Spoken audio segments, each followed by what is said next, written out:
महाराष्ट्र शासनाचे महसूल विभागाचे जुने अभिलेख किंवा हस्तलिखित दस्तऐवज फ्रीमध्ये कसे बघावे हे आज आपण जाणून घेणार आहोत.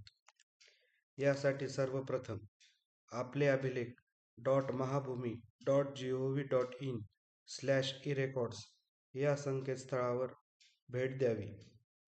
यामध्ये तहसील कार्यालय, सिटी सर्वे कार्यालय व भूमी अभिलेख यांचे दस्तऐवज उपलब्ध आहे.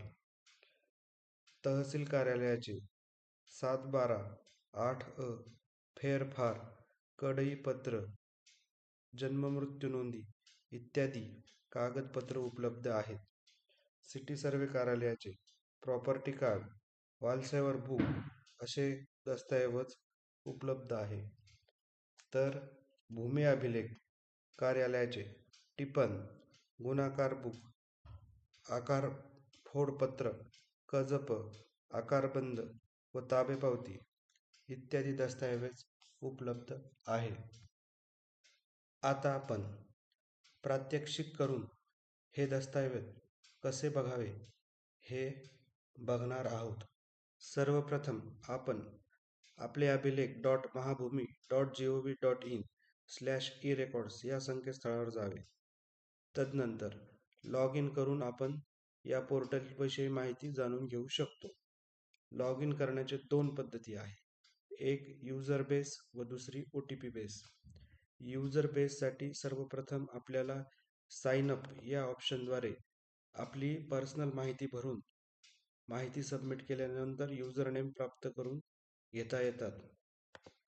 व दुसरी पद्धत आहे OTP बेस. यामध्ये आपण आपला 10 अंकी मोबाईल नंबर टाकून OTP प्राप्त करून लॉग इन करू शकतात. माझे already user name password register असल्याने मी इथे युजर नेम पासवर्डचा वापर करणार आहे.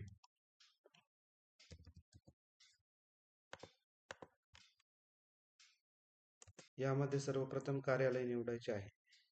मी पूर्वी सांगितल्याप्रमाणे तहसील ऑफिस, भूमी अभिलेख व सिटी सर्वे या विभागाचे जुने दस्तावेज उपलब्ध आहे. आपण तहसील विभागाचे दस्तावेज बघणार आहोत. यानंतर आपल्याला आपला जिल्हा निवडायचा आहे.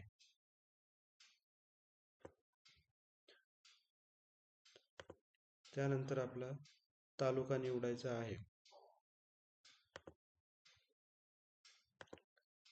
त्यानंतर आपले गाव निवडायचे आहे. यामध्ये जुने डॉक्युमेंटचे प्रकार आपल्याला निवडायचे आहे. मी यामध्ये फेरफार ओल्ड म्युटेशन हा प्रकार निवडणार आहे. सदर गावामध्ये हस्तलिखित फेरफार क्रमांक 3334 या फेरफार क्रमांकापर्यंत डाउनलोड करण्यासाठी उपलब्ध आहे.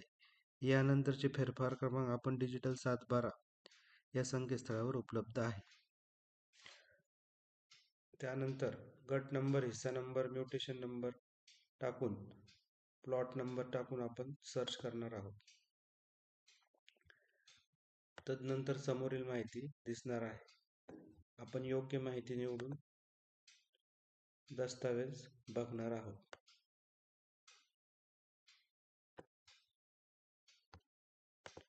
अशा प्रकारे आपण जुने अभिलेख बघणार आहोत. धन्यवाद.